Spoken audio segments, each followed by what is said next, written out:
बच्चों, हम पढ़ रहे हैं कक्षा 10 का विज्ञान विषय का अध्याय 16। तो ये हमारी पाठ्य पुस्तक का आखिरी चैप्टर है। क्या नाम है इसका? प्राकृतिक संसाधनों का संपोषित प्रबंधन। तो इस पाठ में हम समझेंगे कि हमारे जो प्राकृतिक संसाधन हैं उन्हें हमने किस प्रकार से नुकसान पहुंचाया है, किस तरह से हमने उनका अत्यधिक दोहन किया है और अब क्यों हमें इनके संरक्षण की आवश्यकता है, किस तरह से हम इसका संरक्षण कर पाएं ताकि ये वर्तमान पीढ़ी के साथ साथ आने वाली पीढ़ियों को भी उपलब्ध हो सके। तो इसमें सबसे पहले हम समझेंगे कि पर्यावरण संरक्षण का 5R सिद्धांत क्या है, 5R सिद्धांत क्या है। इसके बारे में थोड़ी सी चर्चा हम पिछले पाठ में भी कर चुके हैं। अब इस भाग में हम इसे विस्तार से समझेंगे। तो चलिए शुरू करते हैं। तो बच्चों, हम सभी जानते हैं कि जो हमारे संसाधन है ये हम क्या कर रहे हैं, इनका उपयोग कर रहे हैं, उपभोग कर रहे हैं, लेकिन ये हमारे पास में सीमित मात्रा में है। यदि हम इनका अत्यधिक दोहन करते रहेंगे तो ये एक न एक दिन समाप्त हो जाएंगे। तो अब आप सोच रहे होंगे कि संसाधन आखिर होते क्या हैं, तो एक बार इसको भी समझ लेते हैं कि संसाधन ऐसे भंडार हैं जिनसे प्राप्त पदार्थों को हम और अधिक उपयोगी पदार्थों में बदल पाते हैं। जैसे कि हम बात करें वनों की, तो वनों से हम लकड़ी प्राप्त करते हैं जिसे हम कच्चे माल के रूप में उपयोग में लेते हैं, ईंधन के रूप में भी उपयोग में लेते हैं और इसे हम फर्नीचर या फिर सजावटी सामान आदि बनाते हैं। तो हमने क्या किया है कि वनों से हमने लकड़ी प्राप्त की है और उन्हें हम अधिक मूल्यवान व उपयोगी पदार्थ में बदल रहे हैं। तो यही क्या है? संसाधन है। और प्राकृतिक संसाधन की यदि हम बात करें तो वे संसाधन जो प्रकृति के द्वारा मनुष्य को प्रदान किए गए हैं और ये मनुष्य के लिए उपयोगी होते हैं, जैसे कि वन, वन्य जीव, जल, कोयला, पेट्रोलियम आदि, ये सभी क्या है? हमारे प्राकृतिक संसाधन हैं। ये प्रकृति ने हमें प्रदान किए हैं ताकि मनुष्य का जीवन और अधिक सुखद और आसान हो सके। ये हमारे लिए बहुत ही उपयोगी हैं। लेकिन हम क्या कर रहे हैं? इन प्राकृतिक संसाधनों का तेजी से दोहन कर रहे हैं। हम अपने फायदे के लिए इनका इस्तेमाल तो कर रहे हैं, लेकिन हम इनका संरक्षण नहीं कर रहे हैं। हम ये नहीं सोच रहे हैं कि आने वाले समय में ये समाप्त हो जाएंगे तो हम इनके बिना किस तरह से जीवित रह पाएंगे। तो देखिए, हमारा जो भारतीय दर्शन है वो तो इस चीज़ में विश्वास करता है कि सभी पृथ्वी पर सभी जीवों को जीने का हक है। सभी जो प्रकृति ने हमें जो भी वस्तुएं प्रदान की है उनका हमें संरक्षण करना है। तो भारतीय दर्शन के अनुसार संपूर्ण प्राकृतिक संसार सद्भाव में रहे।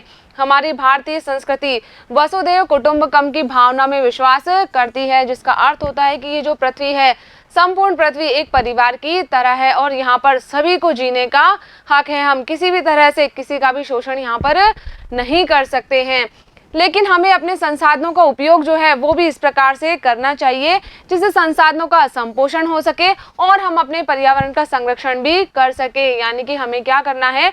भारतीय संस्कृति ये कहती है कि हम इन संसाधनों का उपयोग तो करें, जो भी संसाधन प्रकृति ने हमें हमारे उपयोग के लिए प्रदान किए हैं हम उनका उपयोग करें, लेकिन साथ ही साथ हम उनका संपोषण भी करें। जितना हम प्रकृति से ले रहे हैं उतना हम प्रकृति को वापस लौटा भी दें। तो इससे क्या होगा कि हमारे पर्यावरण का जो संरक्षण है वो भी होता रहेगा और ये प्राकृतिक संसाधन हमें लंबे समय तक उपलब्ध भी होते रहेंगे। तो हमारा प्राचीन भारतीय दर्शन तो ये कहता था, लेकिन जैसे जैसे सभ्यता का विकास होता गया, मनुष्य की जीवन शैली में परिवर्तन आया, जनसंख्या में वृद्धि हुई, तो हमारी आवश्यकताएं भी बढ़ने लगी और हमारी इन आवश्यकताओं को पूरा करने के लिए हमने क्या किया? इन प्राकृतिक संसाधनों का तेजी से दोहन करना प्रारंभ कर दिया। तो धीरे धीरे इन संसाधनों में कमी आने लगी, पर्यावरण पर भी इसके दुष्प्रभाव हमें दिखाई देने लगे। तो अब हमने पर्यावरण संरक्षण के विषय में भी सोचना शुरू कर दिया है। तो देखिए, संसाधनों के अविवेकपूर्ण दोहन से उत्पन्न समस्याओं के विषय में जागरूकता हमारे समाज में एक नया आयाम है। पहले तो हम क्या कर रहे थे? लगातार इनका दोहन ही कर रहे थे क्योंकि हमें इससे कोई समस्या नहीं दिखाई दे रही थी। लेकिन जैसे जैसे समय बीतता गया, आगे अब हम पर्यावरणीय समस्याओं के बारे में जागरूक होने लगे तो हमें ये बात भी समझ में आ गई कि पर्यावरण का संरक्षण करना भी बहुत ही आवश्यक है, अन्यथा यह मानव जाति के लिए ही हानिकारक हो सकता है। तो जब ये जागरूकता बढ़ती है तो उसके लिए कुछ ना कुछ कदम भी उठाए जाते हैं। हमें व्यक्तिगत स्तर पर भी इसके लिए कदम उठाने हैं, सामाजिक स्तर पर भी, इसके अलावा सरकारी स्तर पर भी इसके लिए अलग अलग कदम उठाए गए हैं। तो गंगा सफाई योजना जो है 1985 में, वो भी इसी लक्ष्य के दौरान स्टार्ट की गई थी। ये एक बहुत ही महत्वपूर्ण परियोजना थी क्योंकि गंगा के जल की गुणवत्ता बहुत ही कम हो गई थी। तो 1985 में गंगा सफाई परियोजना प्रारंभ की गई। तो हमें कैसे पता चला कि गंगा का जल प्रदूषित हो गया है? जो कॉलीफॉर्म था, ये क्या है? जीवाणु का एक वर्ग है, एक प्रकार का जीवाणु है जो मानव की आंत में पाया जाता है और जल में इसकी उपस्थिति जल के संदूषित होने को दर्शाती है कि जल जो है वो प्रदूषित हो गया है। तो गंगा के जल में इस कॉलीफॉर्म जीवाणु की बहुत अधिक मात्रा मिली, जिसमें पाया गया कि गंगा का जल जो है वो बहुत अधिक प्रदूषित हो गया है। देखिए चित्र के माध्यम से इसको समझते हैं हम एक बार। ये ग्राफ है जो आंकड़े हमें बता रहे हैं कि गंगा जल की जो प्रदूषण का स्तर है वो किस तरह से दिन प्रतिदिन बढ़ता जा रहा है। देखिए यहाँ पर जो लाल रंग की लाइन है वो हमें बताती है कि 2007 में गंगा जल में प्रदूषण की मात्रा कितनी थी। यहाँ पर देखिए सार्वप्रायिक संख्या MPN पर 100 ml ये काउंट की जाती है। मोस्ट प्रोबेबल नंबर जो है वो बैक्टीरियल काउंट यहाँ पर पता किया जाता है कि इस जल में प्रदूषण का स्तर क्या है। और जो नीली लाइन है वो हमें बता रही है यहाँ पर कि 2011 के अंदर इस गंगा जल के अंदर प्रदूषण की मात्रा कितनी थी। तो जो गंगा नदी है उसका उद्गम गंगोत्री से होता है और आगे ये बंगाल की खाड़ी में जाकर गिरती है। तो इसके किनारे बहुत सारे उत्तर प्रदेश, बंगाल और बिहार के बहुत सारे नगर बसे हुए हैं जहाँ का जो प्रदूषित जल है वो इस गंगा नदी में आकर मिल जाता है। तो इस कारण गंगा नदी में प्रदूषण का स्तर लगातार बढ़ रहा था। तो जब इसके बारे में जागरूकता बढ़ी तो गंगा सफाई परियोजना प्रारंभ की गई। अब देखिए हम बात करें कि गंगा के अंदर प्रदूषण का स्तर इतना अधिक क्यों बढ़ गया। तो अभी हमने देखा कि इसका मुख्य कारण क्या है? गंगा नदी के किनारे जो बसे हुए नगर हैं उनके द्वारा उत्सर्जित कचरा और मल जो है वो इसमें प्रवाहित कर दिया जाता है। इसके अलावा मानव के अन्य क्रियाकलाप हैं जैसे नहाना, कपड़े धोना, मृत व्यक्तियों की राख, शवों को बहाना। इसके अलावा उद्योगों के द्वारा उत्पादित जो रासायनिक उत्सर्जन है वो भी इस नदी में छोड़ दिया जाता है। तो इस कारण गंगा नदी में प्रदूषण का स्तर इतना अधिक बढ़ गया है कि इसके विषैले जल में मछलियां मरने लगी। तो क्या हो गया? प्रदूषण बहुत अधिक बढ़ गया। तो जो जलीय जीव जंतु थे उन्हें भी हानि पहुंचने लगी और वो भी मरने लगे। तो इसीलिए नमामि गंगे कार्यक्रम जून 2014 में केंद्र सरकार के द्वारा चलाया गया। ये भी गंगा सफाई योजना का एक हिस्सा था। इसमें भी हमें क्या करना था? गंगा नदी को प्रदूषण मुक्त करने का लक्ष्य रखा गया। तो प्रदूषण संरक्षण और राष्ट्रीय नदी गंगा के कायाकल्प के प्रभावी न्यूनीकरण के उद्देश्यों को प्राप्त करने के लिए इस परियोजना को शुरू किया गया। ये जो कार्यक्रम था नमामि गंगे 2014 में शुरू किया गया और इसमें लक्ष्य रखा गया कि हमें गंगा नदी को प्रदूषण मुक्त रखना है। आगे बढ़ते हैं। आगे हम बात कर रहे हैं कि हमें किस तरह से पता चलेगा कि हमारा जल प्रदूषित है अथवा नहीं है। तो यहाँ पर मापन योग्य कुछ कारकों का प्रयोग किया जाता है, जैसे कि जल में बैक्टीरियल काउंट पता किया जाता है या फिर हम जल का पीएच पता करके जल की गुणवत्ता का या फिर इसमें प्रदूषण का मापन कर सकते हैं। तो जल का पीएच सार सूचक की सहायता से मापा जा सकता है और हम पता लगा सकते हैं कि हमारा जल कितना प्रदूषित है। चलिए अब आगे हम बात कर रहे हैं कि हम पर्यावरण संरक्षण में क्या योगदान दे सकते हैं। तो इसके लिए हमें 5 प्रकार के आर को ध्यान में रखना है। क्या है ये 5 आर? देखिए रिफ्यूज, रिड्यूस, रीयूज, रीपर्पज और रीसाइकल। इन 5 प्रकार के आर को ध्यान में रखकर हम अपने द्वारा उत्पन्न किए जाने वाले अपशिष्ट कचरे की मात्रा में कमी ला सकते हैं।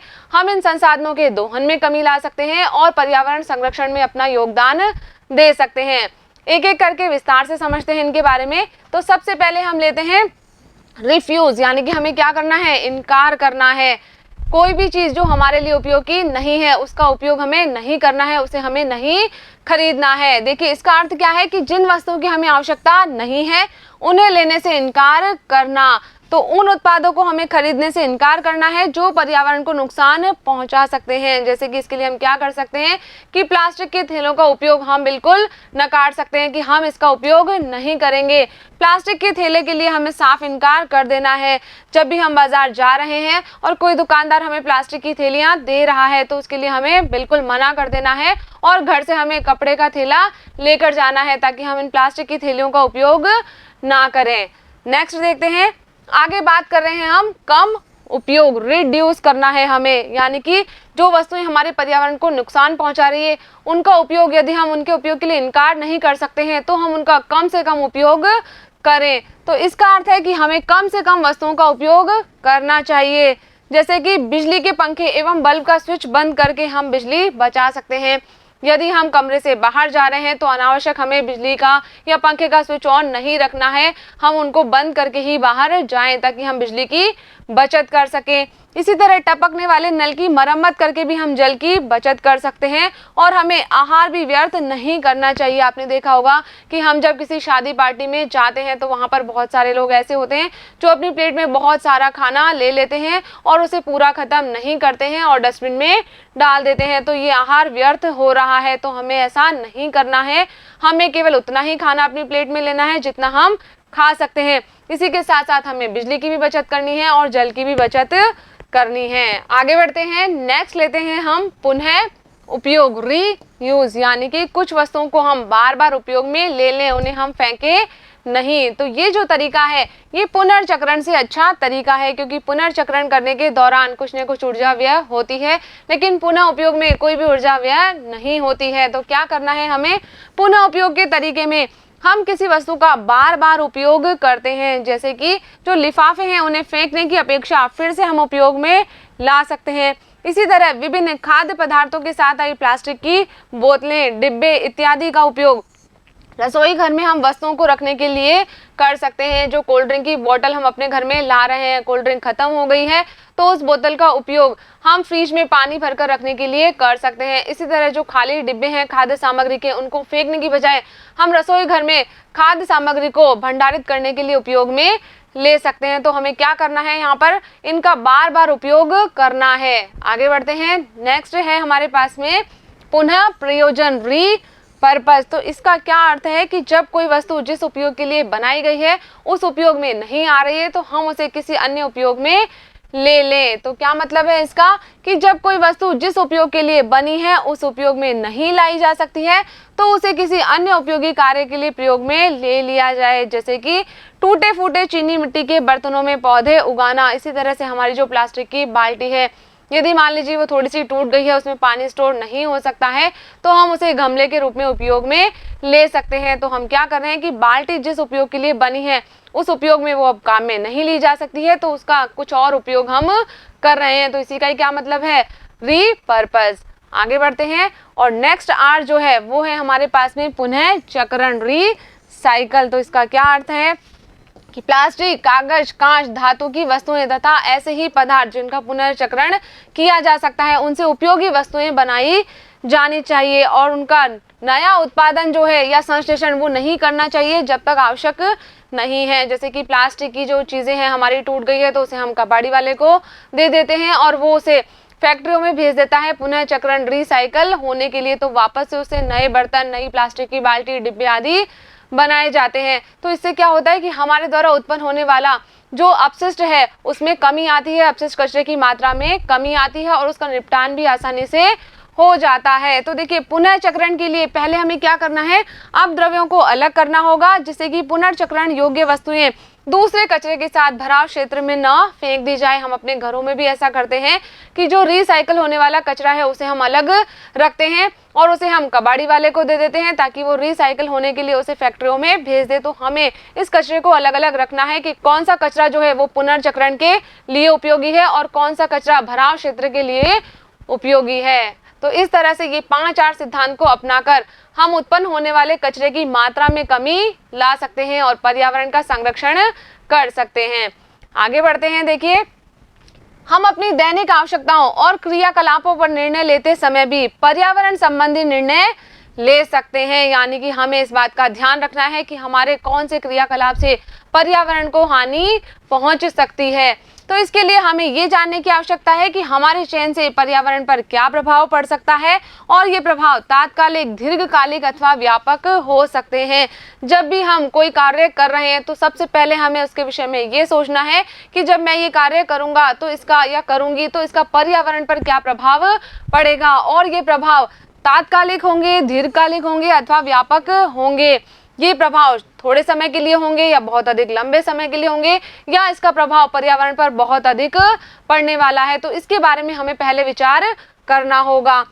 समपोषित विकास की संकल्पना मनुष्य की वर्तमान आधारभूत आवश्यकताओं की पूर्ति एवं विकास को प्रोत्साहित तो करती ही है, साथ ही साथ भावी संतति के लिए संसाधनों का संरक्षण भी करती है। समपोषित विकास, सस्टेनेबल डेवलपमेंट, इसका क्या मतलब है कि हम जब इन प्राकृतिक संसाधनों को उपयोग में ले रहे हैं तो हम कुछ ऐसा कार्य भी करें जिससे इनका भी डेवलपमेंट हो सके, ये नष्ट ना हो, वापस से इनकी पुनर्पूर्ति होती जाए। जैसे कि यदि हम 4 पेड़ काट रहे हैं तो इसके बदले में हमें 8 पेड़ लगाने भी चाहिए, तो इसे हम क्या कहेंगे, समपोषित विकास। ये क्यों आवश्यक है?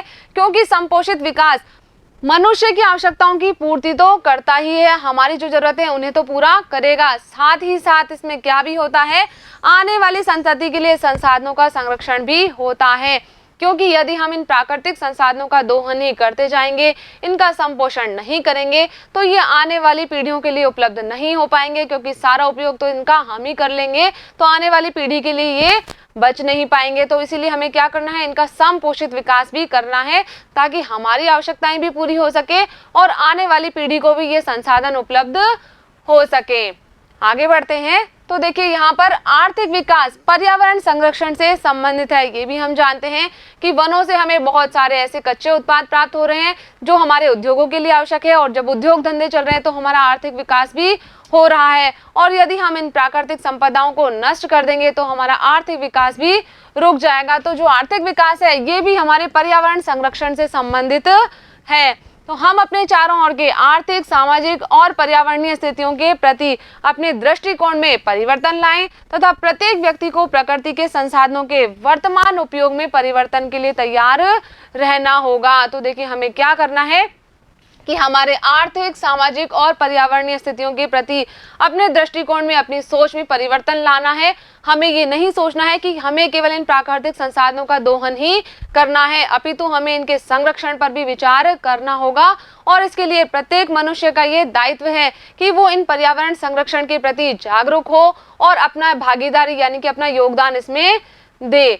चलिए आगे बढ़ते हैं। अब आगे हम बात कर रहे हैं कि हमें इन संसाधनों के प्रबंधन की आवश्यकता क्यों है। तो देखिए अभी हमने बात की कि हम क्या कर रहे हैं, अपनी आवश्यकताओं को पूरी करने के लिए तेजी से इन संसाधनों का दोहन कर रहे हैं, और यदि इसी गति से हम इन संसाधनों को समाप्त करते रहे तो ये आने वाली पीढ़ी के लिए उपलब्ध नहीं हो पाएंगे। इनका सारा दोहन हम ही कर लेंगे और आगे ये हमारी आवश्यकताओं के लिए भी उपलब्ध नहीं हो पाएंगे, और ना ही ये आगे आने वाली पीढ़ियों के लिए उपलब्ध हो पाएंगे। तो इसलिए हमें इनके प्रबंधन की आवश्यकता है। तो वे सारी वस्तुएं जिनका हम उपयोग करते हैं, जैसे कि भोजन, कपड़े, पुस्तकें, खिलौने, फर्नीचर, औजार तथा वाहन इत्यादि, ये सभी हमें पृथ्वी पर उपलब्ध प्राकृतिक संसाधनों से ही प्राप्त होते हैं। केवल एक ही वस्तु है जो हमें पृथ्वी के बाहर के स्रोत से प्राप्त होती है। क्या है वह?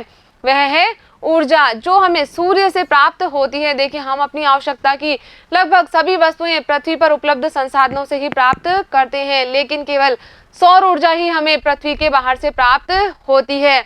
लेकिन यहाँ पर ये बात आती है कि इस सौर ऊर्जा का भी हम सीधे उपयोग में नहीं ले पाते हैं। इसके लिए भी हमें पृथ्वी पर उपस्थित जीवों के द्वारा विभिन्न प्रक्रम तथा विभिन्न भौतिक एवं रासायनिक प्रक्रमों की आवश्यकता होती है। उनके द्वारा ही ये ऊर्जा हमें उपलब्ध हो पाती है। जो हरे पेड़ पौधे हैं वो इस सौर ऊर्जा को इकट्ठा करते हैं, उसे रासायनिक ऊर्जा में बदलते हैं और हमें भोजन उपलब्ध कराते हैं, यानी कि ये ऊर्जा भी हम सीधे प्राप्त नहीं कर रहे हैं।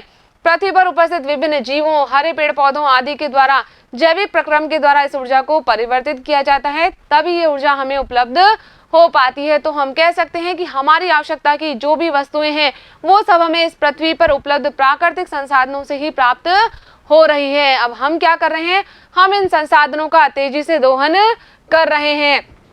स्वास्थ्य सेवाओं में सुधार के कारण हमारी जनसंख्या में तीव्र गति से वृद्धि हो रही है, और जनसंख्या में वृद्धि के कारण सभी संसाधनों की मांग भी कई गुना तेजी से बढ़ी है, क्योंकि जनसंख्या बढ़ गई है, मनुष्य की आवश्यकताएं बढ़ गई है, तो इसीलिए इन संसाधनों की मांग में भी तेजी से वृद्धि हुई है। तो प्राकृतिक संसाधनों का प्रबंधन करते समय हमें दीर्घकालिक दृष्टिकोण को ध्यान में रखना होगा, ताकि ये अगली जो कई पीढ़ियां हैं उनको भी उपलब्ध हो सके। हम बात कर रहे हैं कि हमारी आवश्यकताएं बढ़ रही हैं, हम तेजी से इनका दोहन कर रहे हैं, तो अब यहाँ पर प्राकृतिक संरक्षण और भी महत्वपूर्ण हो जाता है, क्योंकि हमें अपनी वर्तमान आवश्यकताओं को भी पूरा करना है और हमें ये भी ध्यान रखना है कि हम कुछ ऐसे उद्देश्य बनाएं दीर्घकालिक, या कुछ ऐसी योजनाएं बनाएं कि ये आने वाली कई पीढ़ियों तक उपलब्ध हो सके। तो संसाधनों का अर्थ उनका दोहन अथवा शोषण करना नहीं है। प्रकृति ने हमें ये संसाधन उपलब्ध करवाए हैं, इसका अर्थ ये नहीं है कि हम इनका दोहन अथवा शोषण करें। तो इस प्रबंधन में हमें ये बात भी सुनिश्चित करनी है कि इनका वितरण सभी वर्गों में समान रूप से हो। ऐसा नहीं है कि केवल अमीर वर्ग को या प्रभावशाली वर्ग को ही इसका लाभ मिल सके, क्योंकि ये सभी संसाधन हमें प्रकृति ने उपलब्ध कराए हैं और प्रकृति किसी भी भेदभाव में विश्वास नहीं रखती है। प्रकृति किसी के साथ में भी कोई भेदभाव नहीं करती है। सभी लोग उसके लिए, चाहे वो अमीर हो चाहे गरीब हो, सभी समान है। तो हमें इन संसाधनों का प्रबंधन करते समय ये बात भी सुनिश्चित करनी है कि सभी वर्गों को इनका वितरण समान रूप से हो सके। तो अब हम इस पर्यावरण का दोहन क्यों कर रहे हैं, लगातार हम इसे हानि क्यों पहुंचा रहे हैं? देखिए, हमारे जो क्रियाकलाप हैं वही कुछ इस तरह के हैं कि पर्यावरण को क्षति पहुंचती है। जब भी हम इन संसाधनों का दोहन करते हैं तो पर्यावरण को कुछ ना कुछ क्षति होती है। जैसे कि खनन से प्रदूषण होता है, क्योंकि धातु के निष्कर्षण के साथ साथ बड़ी मात्रा में धातु मल भी निकलता है, तो इस धातु मल का सुरक्षित निपटान करना भी बहुत ही आवश्यक है। तो समपोषित प्राकृतिक संसाधनों के प्रबंधन में अपशिष्टों के सुरक्षित निपटान की व्यवस्था भी होनी चाहिए। जब हम समपोषित विकास की बात कर रहे हैं तो हमें यहाँ पर ये भी ध्यान रखना है कि जो अपशिष्ट पदार्थ है उनका सुरक्षित निपटान भी किया जा सके, ताकि पर्यावरण को कम से कम क्षति पहुंचे।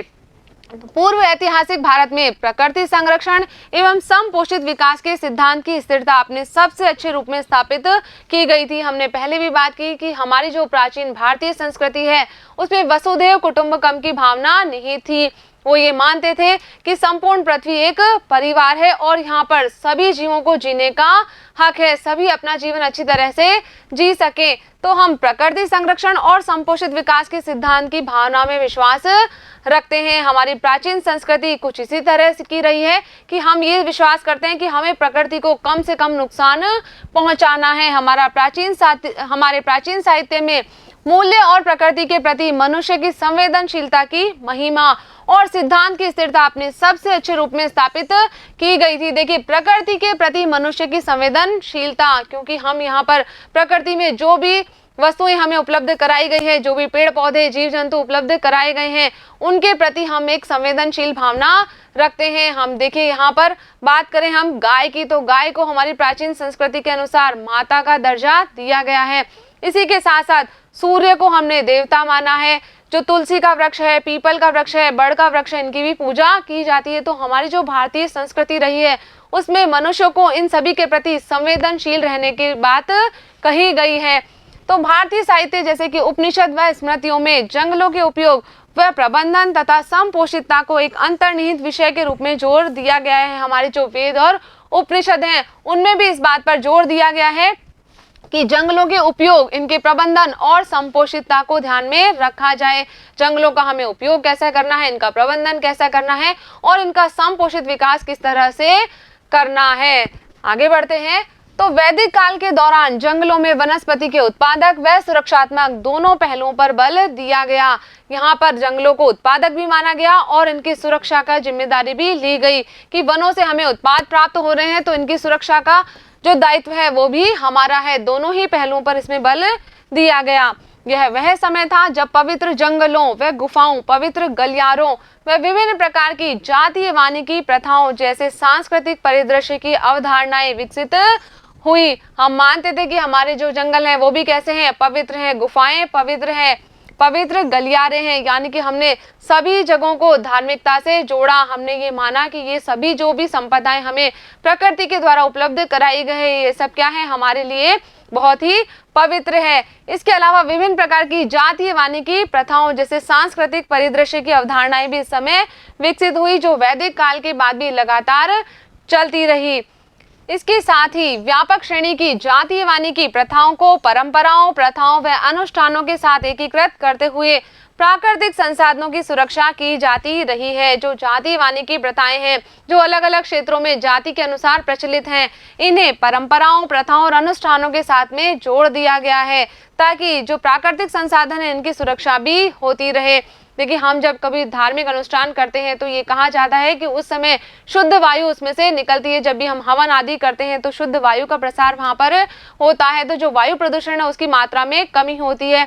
तो इस तरह से हमारी जो रीतियां हैं अलग अलग, जैसे कि हमें गाय को पूजना है या फिर सूर्य देव को जल अर्पित करना है, इसी के साथ साथ हमें पीपल की, बड़ की, तुलसी आदि, केले आदि वृक्षों की पूजा करनी है। तो ये जो हमारी जाति वानिकी प्रथाएं हैं, इन्हें हमने परंपराओं, प्रथाओं और अनुष्ठानों के साथ में जोड़ दिया है ताकि इन जो प्राकृतिक हमारे संसाधन है उनकी सुरक्षा भी साथ के साथ होती रहे। तो इस तरह से हमारी जो प्राचीन संस्कृति है उसमें पूरी तरह से पर्यावरण संरक्षण पर जोर दिया गया है। तो अब ये जरूरत पड़ने लगी है कि जब हमने पर्यावरण को बहुत अधिक क्षति पहुंचा दी है तो हम पुनः प्राचीन संस्कृति के अनुसार पर्यावरण संरक्षण के अंदर योगदान करें और हमें पेड़ काटने से बचना है, हमें इन प्राकृतिक संसाधनों के दोहन को कम करना है। इसी के साथ साथ जो 5 आर सिद्धांत की हमने बात की थी वो भी हमें अपनाना है ताकि हम भी इस पर्यावरण संरक्षण में अपना योगदान दे सकें। तो बच्चों, यहाँ पर हमारा ये भाग कंप्लीट हो गया है। अब कर लेते हैं हम इस भाग से संबंधित कुछ प्रश्न जो कि हमारी पाठ्य पुस्तिका में दिए गए हैं। तो पहला प्रश्न हमें यहाँ पर दिया गया है कि पर्यावरण मित्र बनने के लिए आप अपनी आदतों में कौन से परिवर्तन ला सकते हैं। तो देखिए, पर्यावरण मित्र बनने के लिए हमें क्या करना पड़ेगा कि हमें कुछ ऐसे उपाय करने होंगे, अपनी जीवन शैली में कुछ ऐसा परिवर्तन लाना होगा कि हम पर्यावरण को नुकसान ना पहुंचाएं, क्योंकि मित्र कभी भी किसी को नुकसान नहीं पहुंचाते हैं। तो हमें भी क्या बनना है, पर्यावरण का मित्र बनना है। ऐसी कौन कौन सी आदतें हैं जिनसे हम पर्यावरण मित्र बन सकते हैं। तो देखिए, जब आवश्यकता ना हो तो हमें बिजली के उपकरणों को बंद कर देना चाहिए। जब भी हम अपने रूम से बाहर जा रहे हैं तो हमें अनावश्यक रूप से बिजली के या पंखे के स्विच को चालू नहीं करना है, लाइट ऑन करके बाहर नहीं जाना है। जब हमें उसकी आवश्यकता नहीं है तो हमें बिजली के उपकरणों को, स्विच को बंद कर देना चाहिए। इसके अलावा खाद्य सामग्री को बर्बाद नहीं करना चाहिए। हमें अपनी प्लेट में उतना ही खाना लेना है जितना हम खा सकते हैं, उसे हमें बर्बाद नहीं करना है। उपयोग में न होने पर नल को बंद कर दें। जब हमें जरूरत नहीं है तो हम पानी व्यर्थ नहीं करें और नल को बंद कर दें। यदि हमारा नल टपक रहा है तो उसे भी हमें तुरंत ठीक करवाना है। प्लास्टिक से बनी वस्तुओं को कम प्रयोग करें। प्लास्टिक क्योंकि हमारे पर्यावरण के लिए बहुत ही हानिकारक है, ये अजैव अपघटनीय पदार्थ है, लंबे समय तक पर्यावरण में बना रहता है। तो प्लास्टिक से बनी वस्तुओं का उपयोग हमें कम से कम करना है। इसके अलावा प्लास्टिक, कागज या कांच को पुनर्नवीनीकरण या पुनः उपयोग किया जाना चाहिए। या तो हम उसका पुनः उपयोग कर लें और यदि वह पुनः उपयोग करने के लायक नहीं है तो हम उसका पुनर्चक्रण करने के लिए दे दें। तो ऐसी आदतों को अपनाकर हम भी पर्यावरण का मित्र बन सकते हैं। आगे बढ़ते हैं, नेक्स्ट क्वेश्चन लेते हैं। आगे पूछा है कि संसाधनों के दोहन के लिए कम अवधि के उद्देश्य के परियोजना के क्या लाभ हो सकते हैं। तो देखिए, जो कम अवधि के उद्देश्य परियोजनाएं हैं वो वर्तमान मानवीय आवश्यकताओं को ध्यान में रखकर तय की जाती है कि हमारे जो क्रियाकलाप हैं वो कुछ इस तरह के हों ताकि जो वर्तमान परिस्थितियां हैं उनमें भी हमें ये संसाधन आसानी से उपलब्ध हो सके। तो क्या लिखेंगे इसमें हम कि कम अवधि के उद्देश्य परियोजना के द्वारा वर्तमान मानवीय आवश्यकताओं को पूरा किया जा सकता है। क्या क्या कर सकते हैं इसके लिए हम, पानी, भोजन व अन्य उपयोगी वस्तुओं को व्यर्थ नहीं करना चाहिए। इसी के अलावा हमने प्लास्टिक के उपयोग को भी कम करना है। तो इन उपायों के द्वारा हम संसाधनों के दोहन में कमी ला सकते हैं और जो हमारी वर्तमान आवश्यकताएं हैं वो पूरी की जा सकती है। चलिए आगे बढ़ते हैं।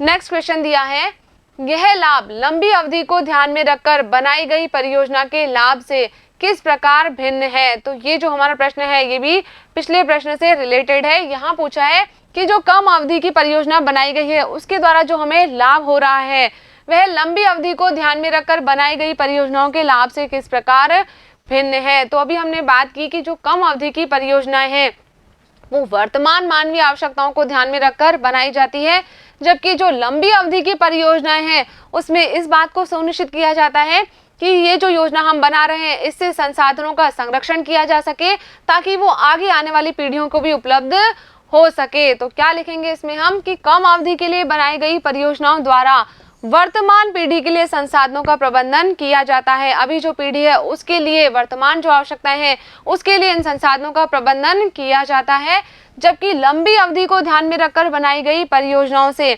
आने वाली पीढ़ियों के लिए भी ये संसाधन उपलब्ध हो पाते हैं। जो लंबी अवधि की परियोजना है उसमें हम ये ध्यान रखते हैं कि आगे आने वाली जो पीढ़ियां हैं उन्हें भी ये संसाधन उपलब्ध हो सके। तो संसाधनों का प्रबंधन लोगों के बीच समान रूप से संसाधनों के वितरण को सुनिश्चित करता है। जब हम संसाधनों का प्रबंधन कर रहे हैं तो ये सभी वर्गों के बीच में इन संसाधनों के समान वितरण को भी सुनिश्चित करता है। यह कई वर्षों तक प्राकृतिक संसाधनों का संरक्षण करता है, न कि केवल कुछ वर्षों के लिए। जो लंबी अवधि की परियोजनाएं हैं ये कई वर्षों तक प्राकृतिक संसाधनों का संरक्षण करती है, केवल कुछ वर्षों के लिए ये परियोजना नहीं बनाई जाती है, एक लंबे समय के लिए इस परियोजना को बनाया जाता है। आगे बढ़ते हैं। नेक्स्ट क्वेश्चन है, क्या आपके विचार में संसाधनों का समान वितरण होना चाहिए? संसाधनों के समान वितरण के विरुद्ध कौन कौन सी ताकतें कार्य कर सकती है? तो हमने पहले भी इस बात पर चर्चा की कि ये जो संसाधन है ये प्रकृति ने हमें उपलब्ध कराए हैं और प्रकृति किसी में भी भेदभाव नहीं करती है, तो इसीलिए सभी वर्गों के बीच में इन संसाधनों का समान वितरण होना चाहिए। तो क्या लिखेंगे इसमें हम कि प्राकृतिक संसाधनों का लोगों के बीच समान रूप से वितरण होना चाहिए ताकि सभी वर्गों को संसाधनों का लाभ मिल सके। आगे पूछा है कि संसाधनों के समान वितरण के विरुद्ध कौन कौन सी ताकतें कार्य कर सकती है? तो ऐसे कई कारण हैं, कई ऐसी ताकतें हैं जिनके कारण संसाधनों का समान रूप से वितरण नहीं हो पाता है, जैसे कि मनुष्य का लालच, भ्रष्टाचार, अमीर तथा शक्तिशाली लोगों का प्रभाव। ये सभी कुछ ऐसे कारण हैं जो संसाधनों के समान वितरण के विरुद्ध कार्य करते हैं। ये संसाधनों के समान वितरण को रोकते हैं।